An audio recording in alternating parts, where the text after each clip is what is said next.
गूंजाता हरदम बोल बम गूंजाता हरदम बोल बम के बोली गूंजाता हरदम बोल बम के बोली गूंजाता हरदम बोल बम के बोली हाँ बोल बम के बोली गूंजाता हरदम बोल बम के बोली गूंजाता हरदम बोल बम के बोली गूंजाता हरदम।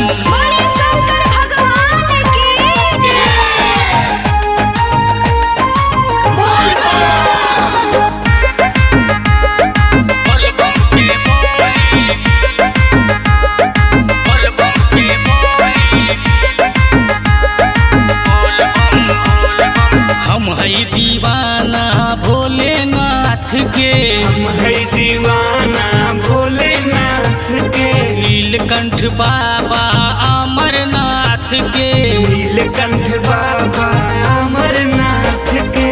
हम है दीवाना भोलेनाथ के, नीलकंठ बाबा अमरनाथ के।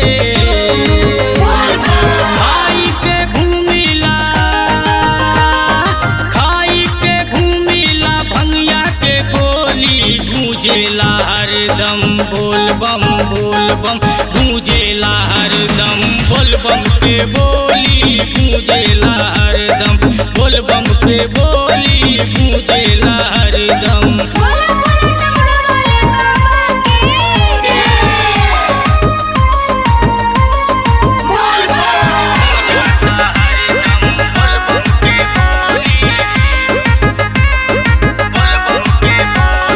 सुल्तानगंज से जलवा उठाई, सुल्तानगंज से जलवा उठाई, सुइया पहाड़ के कठिन चढ़ाई, सुइया पहाड़ के कठिन चढ़ाई। सुल्तानगंज से जलवा उठाई, सुइया पहाड़ के कठिन चढ़ाई।